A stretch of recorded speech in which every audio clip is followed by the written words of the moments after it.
사도행전 4장 베드로와 요한이 사람들에게 말하고 있는데 제사장들과 성전경비대장과 사두개파 사람들이 나타났습니다. 그들은 두 사도가 사람들을 가르치며 예수를 들어 죽은 사람의 부활을 전파하는 것 때문에 심기가 몹시 불편했습니다. 그들은 베드로와 요한을 붙잡았습니다. 그런데 그때가 이미 저녁이었기 때문에 다음 날까지 감옥에 가둬놓았습니다. 그러나 사도들의 말씀을 들은 많은 사람들이 믿게 됐고 그리하여 믿게 된 남자의 수가 5천 명쯤으로 늘어났습니다. 이튿날 통치자들과 장로들과 율법학자들이 예루살렘에 모였습니다. 거기에는 대제사장 안나스가 있었고 가야바, 요한, 알렉산더와 대제사장 가문의 사람들도 있었습니다. 그들은 베드로와 요한을 앞에 세워놓고 너희가 무슨 권세와 누구의 이름으로 이런 일을 했느냐라고 신문하기 시작했습니다. 그때 베드로가 성령이 충만해 그들에게 말했습니다. 백성의 통치자들과 장로들이여, 오늘 여러분이 걷지 못하는 사람에게 일어난 선한 일에 대해 해명하라고 우리를 부른 것이라면, 또 그가 어떻게 낫게 됐는지 묻는 것이라면 여러분과 모든 이스라엘 백성들은 이 점을 알아야 합니다. 이 사람이 다 나서 여러분 앞에 서게 된 것은 여러분이 십자가에 못 박았지만 하나님께서 죽은 사람들 가운데서 다시 살리신 나사렛 예수 그리스도의 이름으로 된 것입니다. 이 예수는 건축자들이 버린 돌이지만 진모퉁이의 머릿돌이 되셨습니다. 예수 외에 다른 어느 누구에게서도 구원을 받을 수 없습니다. 하나님께서는 하늘 아래 우리가 구원받을 만한 다른 이름을 우리에게 주신 일이 없기 때문입니다. 그들은 베드로와 요한이 아무런 교육도 받지 않은 평범한 사람인 줄 알았는데 그렇듯 용기 있게 말하는 것을 보고 놀라지 않을 수 없었습니다. 그러고는 비로소 그들이 과거에 예수와 내내 함께 있던 사람인 줄 알게 됐습니다. 게다가 병이 나은 사람이 두 사도 곁에 서 있는 것을 보니 더 이상 할 말이 없었습니다. 그래서 그들은 그 사람들을 공회 밖으로 나가도록 명령하고 함께 의논했습니다. 그들이 서로 물었습니다. 이 사람들을 어떻게 할까요? 그들이 대단한 기적을 행했다는 사실을 예루살렘에 사는 모든 사람들이 알고 있고 우리도 그것을 부인할 수는 없습니다. 어쨌든 이 일이 백성들 사이에 더 이상 퍼져나가지 않도록 하려면 이 사람들에게 어느 누구에게도 예수 이름으로 말하지 말라고 경고해야 합니다. 그러고 나서 그들은 베드로와 요한을 다시 불러들여 절대로 예수의 이름으로 말하거나 가르치지 말라고 명령했습니다. 그러나 베드로와 요한이 대답했습니다. 하나님의 말씀보다 당신들의 말에 순종하는 것이 하나님 보시기에 옳은지 스스로 판단해 보십시오. 우리는 보고 들은 것을 말하지 않을 수 없습니다. 그들은 사도들을 다시금 협박하고 나서야 겨우 풀어주었습니다. 그들이 사도들을 처벌할 수 없었던 것은 모든 사람들이 그 일어난 일로 인해 하나님을 찬양하고 있었기 때문입니다. 이 기적으로 병이 나은 그 사람은 40살이 넘은 사람이었습니다. 베드로와 요한도 풀려나자마자 자기 동료들에게 돌아가 대제사장들과 장로들이 한 말을 모두 전해주었습니다. 그들은 이 말을 듣고 함께 소리 높여 하나님께 기도했습니다. 주여, 주께서는 하늘과 땅과 바다와 그 안에 있는 모든 것을 지으신 분이십니다. 주께서는 주의 종 우리 조상 다윗의 입을 통해 성령으로 말씀하셨습니다. 어째서 민족들이 분노하며 사람들이 헛된 음모를 꾸미는가? 세상의 왕들이 일어나고 통치자들이 함께 모여 주와 그분의 그리스도를 대항하고 있구나. 그런데 정말 헤롯 안티파스와 본디고 빌라도가 주께서 기름 부으신 거룩한 종 예수를 반대하며 음모를 꾸미려고 이방 사람들과 이스라엘 백성들을 이 성에서 만났던 것입니다. 주의 능력과 뜻의 미리 정하신 일을 그들이 단지 이룬 것뿐입니다. 그러니 주여, 그들의 위협을 보고 주의 종들을 도와 주의 말씀을 담대하게 전하게 하소서. 주의 손을 펴서 주의 거룩한 종 예수의 이름을 통해 병을 고치게 하시고 표적과 기사를 행하게 하소서. 그들이 기도를 마치자 모여있던 곳이 진동했습니다. 그리고 그들은 모두 성령으로 충만해져 하나님의 말씀을 담대하게 전했습니다. 믿는 사람들은 모두 한마음 한뜻이 됐습니다. 자기 재물을 조금이라도 자기 것이라고 주장하는 사람이었었고 가진 것을 모두 공동으로 사용했습니다. 사도들은 큰 권능으로 주 예수의 부활에 대해 증언했고 풍성한 은혜가 그들 모두에게 임했습니다. 그들 가운데 부족한 것이 있는 사람은 전혀 없었습니다. 이따금씩 땅이나 집을 소유하고 있던 사람들이 그것을 팔아서 돈을 가져다가 사도들의 발 앞에 바쳤습니다. 그러면 누구든 필요한 사람에게 나눠줬기 때문입니다. 키프로스 출신인 요셉이라는 레위 사람이 있었습니다. 사도들은 그를 바나바라고도 불렀는데 바나바는 위로의 아들이라는 뜻입니다. 그 사람이 자기의 밭을 팔아서 그 돈을 사도들의 발 앞에 갖다 놓았습니다. 사도행전 5장, 아나니아라는 사람은 그의 아내 삽비라와 함께 재산을 팔았습니다. 그는 그 돈의 일부를 떼어 자기 것으로 숨겨두고는 나머지를 사도들의 발 앞에 가져와 바쳤습니다. 그의 아내도 이 사실을 다 알고 있었습니다. 그러자 베드로가 말했습니다. 아나니아야, 어떻게 내가 사탄에게 마음을 빼앗겨 성령을 속이고 땅값으로 받은 돈의 일부를 내 것으로 몰래 숨겨놓았느냐? 그 땅은 팔기 전에도 내 소유였고 또 팔고 난 뒤에도 내 마음대로 처분할 수 있지 않았느냐? 그런데 왜 이런 일을 마음에 품었느냐? 너는 사람을 속인 것이 아니라 하나님을 속인 것이다. 아나니아는 이 말을 듣자마자 쓰러져 죽었습니다. 그리고 이 일을 듣는 사람들은 모두 두려움에 사로잡혔습니다. 그때 청년들이 들어와 그 시체를 싸서 들고 나가 묻어주었습니다. 3시간쯤 지나서 그의 아내가 무슨 일이 일어났는지도 모르고 들어왔습니다. 베드로가 그녀에게 물었습니다. 말해보아라. 너와 아나니아가 땅을 팔아받은 돈이 이것뿐인가? 삽비라가 대답했습니다. 네, 그게 전부입니다. 베드로가 그녀에게 말했습니다. 너희가 어째서 서로 짜고 주의 영을 시험하려고 하느냐? 봐라. 내 남편을 묻은 사람들이 문 앞에 있으니 이번에는 너를 내고 나갈 것이다. 바로 그 순간 삽비라도 그 발 앞에 쓰러져 죽었습니다. 그러자 청년들이 들어와 그가 죽은 것을 보고는 메고 나가 그 남편 곁에 묻었습니다. 온 교회와 이 일에 대해 소문을 들은 모든 사람들은 큰 두려움에 사로잡혔습니다. 사도들은 사람들 가운데 많은 기적들과 표적들을 일으켰습니다.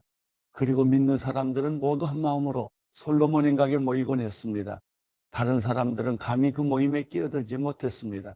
그러나 백성들 사이에서는 그들에 대한 칭찬이 자자했습니다.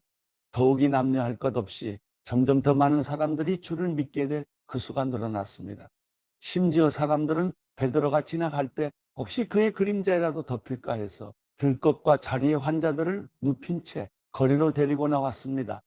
예루살렘 근처의 마을에서도 많은 사람들이 환자들과 더러운 귀신에 시달리는 사람들을 데리고 모여들었고 그들도 모두 고침을 받았습니다.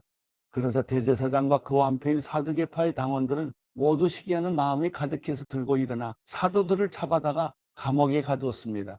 그러나 그날 밤 주의 천사가 감옥 문을 열고 사도들을 밖으로 데리고 나오며 말했습니다. 가라, 성전에 서서 백성들에게 이 새 생명의 말씀을 모두 전하라. 이 말을 듣고 그들은 이른 아침 성전으로 들어가 사람들을 가르치기 시작했습니다. 그때 대제사장과 그 일행이 도착해 공회와 이스라엘 자손의 모든 장로들을 소집하고 감옥에 사람을 보내 사도들을 데려오게 했습니다. 그러나 경비병들이 감옥에 도착해 보니 그들은 온데간데 없었습니다. 그들이 돌아와 이렇게 보고했습니다. 감옥문은 단단히 잠겨 있었고 간수들도 문마다 서 있었습니다. 그런데 문을 열어보니 안에 아무도 없었습니다. 이 말을 듣고 성전 경비대장과 대제사장들은 당황해 이러다가 또 어떤 일이 생기게 될까 걱정했습니다. 그때 누군가 들어오더니 말했습니다. 보십시오. 감옥에 가둔 그 사람들이 성전에 서서 사람들을 가르치고 있습니다. 그러자 경비대장은 부하들과 함께 나가서 사도들을 잡아왔습니다. 그러나 강제로 끌고 오지 않았는데 그것은 사람들이 자기들에게 돌을 던질까 겁이 났기 때문입니다. 그들은 사도들을 데려다가 대제사장의 신문을 받도록 공의 앞에 세웠습니다. 대제사장이 말했습니다. 우리가 예수의 이름으로 가르치지 말라고 단단히 주의를 주지 않았느냐? 그런데 너희는 온 예루살렘을 너희 가르침으로 가득 채우고 이 사람의 피에 대한 책임을 우리에게 뒤집어 씌우려고 하는구나. 베드로와 다른 사도들이 대답했습니다. 사람에게 순종하기보다 하나님께 순종하는 것이 마땅합니다. 당신들이 나무에 달아 죽인 그 예수를 우리 조상들의 하나님께서 살리셨습니다. 하나님께서는 이스라엘에게 회개와 죄 용서를 주시려고 예수를 그분 오른편에 높이셔서 왕과 구세주가 되게 하셨습니다. 우리는 이 모든 일들의 증인이고 하나님께서 그분께 순종하는 사람들에게 주신 성령 또한 그 일들의 증인이십니다. 그들은 이 말을 듣고 화가 치밀어 사도들을 죽이려고 했습니다. 그런데 가말리엘이라는 한 바리새파 사람이 공회 가운데 일어났습니다. 그는 율법학자로서 모든 사람의 존경을 한 몸에 받고 있는 사람이었습니다. 그는 사도들을 잠시 공회 밖으로 내보내라고 명령하고는 이렇게 말했습니다. 이스라엘 사람들이요, 여러분이 지금 저 사람들에게 하려는 일에 신중을 기해야 합니다. 언젠가 드다가 나타나서 자신이 대단한 사람인 양 공포하고 다니자 400명가량의 사람들이 따랐습니다. 그러나 그는 죽임을 당했고 그를 추종하던 사람들은 모두 뿔뿔이 흩어지고 말았습니다. 결국 그 일은 아무것도 아닌 일로 끝났습니다. 그 사람 뒤에도 갈릴리 사람 유다가 인구 조사를 할 때 나타나서 많은 추종자들을 거느리고 반란을 도모했지만 역시 죽임을 당했고 그를 추종하던 사람들도 모두 흩어졌습니다. 그러니 지금의 경우에 대해서도 내가 한마디 하자면 저 사람들을 상관하지 말고 그냥 내버려 둡시다. 만일 그 목적이나 행동이 사람에게서 비롯된 것이라면 망하고 말 것입니다. 그러나 만약 하나님으로부터 나온 것이라면 이 사람들을 막을 수 없을 것입니다. 행여나 여러분이 하나님을 대적해 싸우는 사람이 될까 두렵습니다. 그의 충고는 충분히 설득력이 있었습니다. 그들은 사도들을 안으로들의 채찍질을 하고는 예수의 이름으로 말하지 말라고 명령하고는 풀어주었습니다. 사도들은 예수 이름을 위해 모욕당하는 것이 합당하다고 생각하고는 기뻐하며 공회를 떠났습니다. 그들은 날마다 성전에서 또 집집마다 다니면서 예수께서 그리스도라고 가르치고 선포하기를 쉬지 않았습니다. 사도행전 6장. 이 무렵 제자들의 수는 점점 늘어났습니다. 그때 그들 가운데 그리스파 유대 사람들이 히브리파 유대 사람들에 대해 불평이 생겼습니다. 매일 음식을 분배받는 일에서 그리스파 유대 사람 과부들이 빠졌기 때문입니다. 그리하여 12 사도들은 제자들을 모두 불러놓고 말했습니다.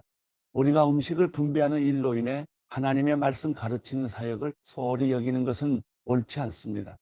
형제들이여, 여러분 가운데 성령과 지혜가 충만하다고 알려진 사람 7명을 뽑으십시오. 그러는 이 임무는 그들에게 맡기고 우리는 기도하고 말씀을 가르치는 일에 온 힘을 기울이겠습니다. 모든 사람들이 이 제안을 기쁘게 받아들였습니다. 그들은 믿음과 성령이 충만한 사람 스데반과 빌립, 프로고로, 니가노르, 디몬, 바메나, 유대교로 개종한 안디옥 사람 니골라를 뽑았습니다. 그들은 이 사람들을 사도들 앞에 세웠고 사도들은 그 사람들 머리 위에 손을 얹고 기도했습니다. 이렇게 해서 하나님의 말씀은 계속 널리 퍼져나갔으며 이로써 예루살렘에 있는 제자들의 수도 많이 늘었고 더욱이 수많은 제사장들도 이 믿음에 순종하게 됐습니다. 스데반은 하나님의 은혜와 능력이 충만한 사람들 가운데 큰 기사와 표적을 행했습니다. 그런데 그때 구레네, 알렉산드리아, 길리기아와 아시아 등지에서 온 유대 사람들로 구성된 이른바 자유인의 회당에 속한 사람들 가운데 스데반을 반대하는 사람들이 일어났습니다. 그들은 스데반과 논쟁을 벌이기 시작했지만 스데반이 지혜와 성령으로 말하는 것을 모두 당해낼 수 없었습니다. 그러자 그들은 돈을 주고 몇몇 사람을 시켜 스데반이 모세와 하나님을 모독하는 것을 들었다라고 말하게 했습니다. 그들은 이렇게 백성들과 장로들과 율법 학자들을 선동해 스데반을 붙잡아 공의 앞으로 끌고 갔습니다. 그들은 거짓 증인들을 내세워 거짓 증언을 하게 했습니다. 이 사람은 이 거룩한 것과 율법에 대해 험담을 그치지 않고 계속해 왔습니다. 우리는 이 사람이 나사렛 예수가 이곳을 무너뜨리고 모세가 우리에게 전해준 관습들을 바꿀 것이라고 말하는 것을 들었습니다. 그러자 공회에 앉아있던 사람들이 모두 스데반을 주목했습니다. 그때 그의 얼굴은 마치 천사의 얼굴처럼 보였습니다.